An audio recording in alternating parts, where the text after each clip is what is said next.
Hello mga kabibi! Welcome back sa ating bagong YouTube channel. Ito ang pinakamaingay ng YouTuber sa balat ng YouTube. Ako si Kabibig Maglebak-Lebagata with evidence. Nako, napanood pala ni VP Sara yung interview ni Pambari 4 at Karen Davila. At may maling sinabi si Karen Davila. May ipinakalat na fake information si Karen Davila. Nako Karen Davila, ang dami mo nang ginawa kay VP Sara ha. Akala kasi ninyo na hindi papanoorin or hindi i-take down notes ni VP Sara ang mga sinasabi nyo. Mainstream media pa naman kayo na kayo ang nagbibigay ng di umano'y totoong impormasyon. Pero bakit sinupalpal kayo ni VP Sara? If still naalala nyo kabibig, ang statement ni Karen Davila nung in-interview niya si Pambari 4. Nako, ito ha. Balikan natin kung ano yung tanong ni Karen Davila kay Pambari 4 hinggil sa confidential funds ni VP Sara kung saan perfect ang pagsagot ni Pambari 4. Ito na. Ano talaga yun sa buhay, no? Still a Duterte country. Oh.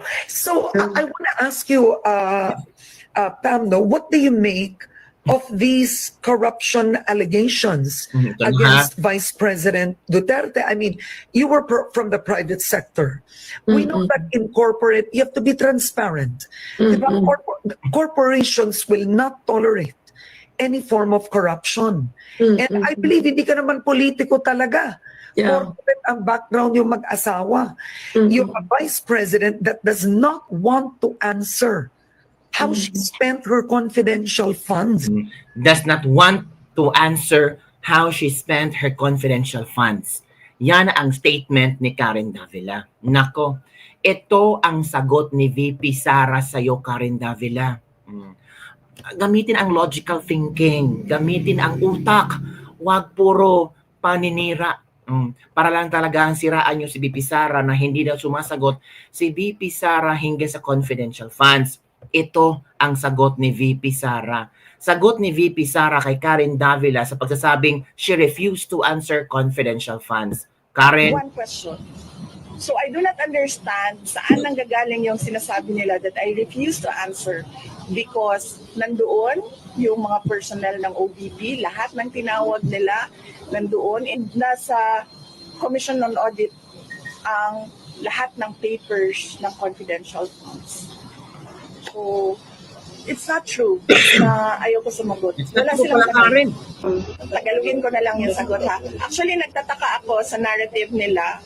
There was one time, meron akong narinig na interview sa isang tao na nagsabi siya na how can you support the Vice President when she refuses to answer the question about confidential funds? Sino yun? Diba si Karen Davila? Siya, yun ang narrative niya. Baka yun ang pagkaintindi ni Karen Davila sa mga pangyayari noong Quadcom, noong investigasyon tungkol sa confidential funds. Baka hindi talaga nahimay-himay ni Karen Davila kung ano ang nangyari. Baka kulang lang ang pag-understand ni Karen Davila nung si VP Sara ay ayaw mag-oath, si VP Sara ay in-explain ni VP Sara lahat-lahat na nangyari at sana gamitin natin ang ating brain cells o mahiya naman tayo. But if you can remember, umattend ako sa hearing ng House of Representatives. Correct. Una, umattend ako. I refused to take an oath because wala naman sa rules nila. But wala silang tinanong sa akin, kung maalala nyo, i-review ninyo yung hearing. Not one question was asked of me. And then the next time na umattend ako para samahan yung mga... I think kabibig totoo ang sinabi ni VP Sara. Oo nga, if you still remember Quadcom, wala talagang nagtanong kay VP Sara na ganito, paano mo ginamit ang confidential funds, magkano ang confidential funds, may dokumento ka bang ipapakita na ganito yung paggamit ng confidential funds. If you still remember the Quadcom, ang tinatanong nila yung mga OVP, yung mga empleyado ng OVP, yung COA, yun ang ginigisa nila. To the end na yung si Attorney Zulaika ay na-contempt. Yung isa din na ni VP Sara na-contempt. Ang dami pina-contempt nila. Pero hindi sila nagtanong kay VP Sara. In fact, si VP Sara ang may alam kasi siya ang vice presidente. personnel ng OVP na sumasagot naman. Totoo. Nasasagot din naman nila yung mga tanong. Tapos when I requested that I assist the personnel of the OVP, sabi nila hindi pwede pag hindi ka mag-oath, diba? So sabi ko, okay, let's do this. I'll take an oath. Totoo yan. Ito na yan, nag-oath si VP Sara. Kasi tumutulong siya sa mga personnel ng OVP na ginigipit nila eh. Never ask one question. So I do not understand saan nanggagaling yung sinasabi nila that I refuse to answer because nandoon yung mga personnel ng OVP, lahat ng tinawag nila nandoon. In fact, kinulong pa nga nila si Yusek Laika Lopez. Nandoon ako. I protested sa kanilang anong tawag dyan? Sa kanilang rules na ang pinapagawa nila sa akin ay wala sa rules nila. And then the next time around, even if may protest ako sa rules nila, I said, okay, sige, if you want an oath, I'll give you an oath. But did they ask a single question? Wala. Silang tinanong sa akin. I-review nyo yun. Wala. So, hindi sa ayaw ko sumagot. Wala silang tanong during the hearings.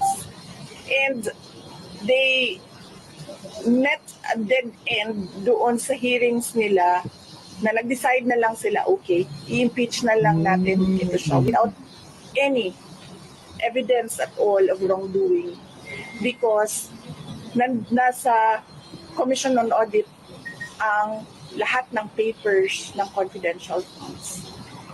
So, it's not true na ayaw ko sumagot. Wala silang tanong. There you go. Kaya nga, diba? Kaya nga sinasabi nila, mag-impeachment na lang tayo para masagot niya. Correct. And that is wrong. Diba? Bakit ka naman mag-impeachment just to fish for wrongdoing? Diba, ito din mga sinasagot ng mga kongresista. Pumirma kami kasi para masagot ni VP Sara yung tanong tungkol sa confidential funds. Pumirma kami para ma-explain ni VP Sara yung tungkol sa confidential funds. So it means, yung ginagawa nilang investigasyon sa Kongreso, it means wala silang nakuha. Wala ni isa na posible nilang ibato kay VP Sara. So, ang ginawa nila, i-impeach VP Sara para mailagay sa Senado, and si Toby Tiangco nagsalita na rin tungkol sa impeachment. In fact, meron pa silang ginagawa ngayon kasi they counter the dead end doon sa committee hearings nila sa Congress. Meron silang binuksan na inquiry na naman ngayon na pinapatawag nila, hindi ang House of Representatives, ibang government agency na gusto nila kausapin ang personnel ng Office of the Vice President. Na sabi ko, once you send that letter of invitation, we will say no. Because number one, that fund is not the fund of your agency, it's the fund of the Office of the Vice President, and all the documents were submitted to the Commission on Audit. Who is the correct agency to question the use of funds of all government offices. Hindi na sila mahuman because this is about the 2028 election. Correct. It's not about ICC, it's not about the impeachment, it's not about confidential funds, it's about the 2028 elections. Yun kabibig. Yun ang story behind it. 2028 election. Kasi nakita na nila kung gaano kalakas ang mga Duterte sa Luzon at sa Mindanao. Nakita nila na kung gaano nalugmok ang alyansa, lalo na sa yung lugar na kung saan feel nila mananalo ang alyansa, pero hindi eh. So, ramdam nila na ay, iba ang VP Sara, iba ang hatak ng masang Pilipino kay VP Sara. So, maghanap sila ng other way para talaga ma-convict or para ma-impeach si VP Sara. Ang problema, VP Sara wants a bloodbath na impeachment trial. Diba? The impeachment is a glorified disqualification case against me. Kasi hindi rin naman nila ako tinanong, tatakbo ka ba talaga ng president o hindi? Kasi hindi rin naman ako makasagot. Ano pa naman ako makasagot? December of 2026. So by that time siguro naisip nila too late na yan, hindi na namin kakayanin na manalo or ano, hindi ko alam kung anong iniisip nila. I really do not know. But these individuals are desperate for, as I said, cash, cocaine, and champagne. Wala. Desperate for cash, cocaine, and champagne. Wow. Iba ang birada ni VP Sara. Gusto ko yung last part ni VP Sara. Sinabi niya, these people are desperate for cash, cocaine, and champagne. Nako, mga kabibig. And talking about impeachment, di ba, may mga, sabi ng, di ba, si VP Sara, meron, si Toby Tiangco, meron din siyang pinasabog na issue. So, balikan natin ang pinasabog na issue ni Toby Tiangco na posibleng gagamitin itong ebidensya. Di ba? Okay, ito nakabibig. Dahil daw sa budget para sa kanilang proyekto, kaya napapirma ang mga kongresista sa impeachment complaint laban kay VP Sara Duterte.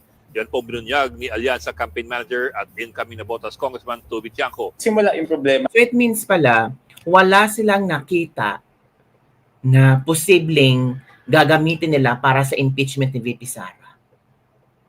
Pumirma sila sa impeachment ni VP Sara dahil sa budget. Pumirma sila sa impeachment case ni VP Sara dahil iniipit sila. 'Di ba? So, walang balido na dokumento na posibleng mag-push na ma-impeach si VP Sara. So it means all of these are politically motivated. All of this ay galawan ng isang tambalos-los. Ng administrasyon nung hindi nila sinunod yung budget ng Pangulo. Ang nangyari, hindi nila sinunod, ang dami-dami lang ginalaw. Later on, nagpasa sila ng budget na ayaw ng Pangulo. Okay?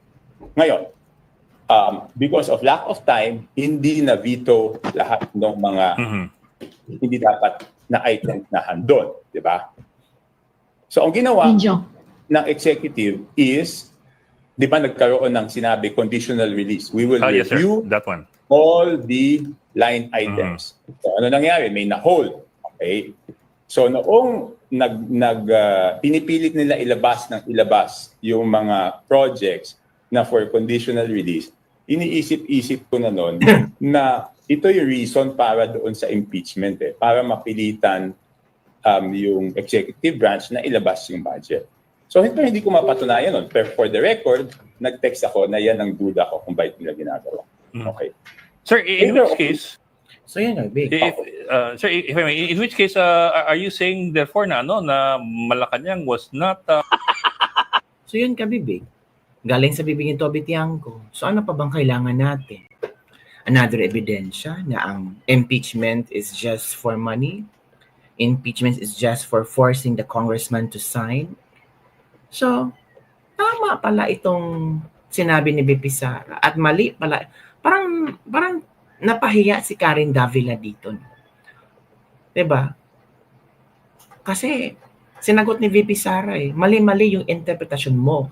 Mali-mali yung narratives mo. Mali-mali yung nakuha mong impormasyon. At hindi mo pinag-aralan ang senaryo, ang pangyayari tungkol sa nangyari sa Quadcom. Nung si VP Sara ay nag-take oath, yung hindi siya nag-take oath, yung umupo siya kasama ang OVP personnel. Talagang sinabi ni VP Sara, the congressman never asked me about confidential funds. Kaya nga sabi ni VP Sara, kung gusto niyo magtanong sa confidential funds, doon kayo sa COA. Kasi sila yung magbibigay sila ng detalyadong answer regarding sa confidential funds. So paano yan, Karen? Pinahiya ka pa ni Bambari 4. Ngayon sumagot na si VP Sara, ikaw na naman ang napahiya. Parang yung credibility mo parang lumulutang. Sabi ng ating mga netizen, naku Karen, paano yan? Di ba? Boom panes si Karen Davila. Napahiya na naman si Karen Davila. So palpal, ay ako pa si Karen, mag-walk out ka na. Kasi nakakahiya ang ginagawa mo. Paano yan, kabibig? Naku po, mga kabibig. Yan lang po ang ating Ladies Lebak-Lebak for today. Paano kaya Natawa na lang kay Karen Davila. Maybe the manner of asking question to Pambari 4, pero hindi naman ibig the manner of formulating a question, pero mali naman eh.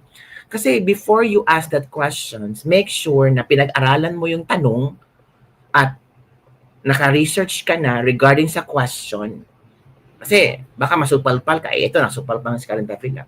Mali-mali ang mga impormasyon, mali-mali ang mga narratives. Sino mapahiya? Si Karen Davila. Diba?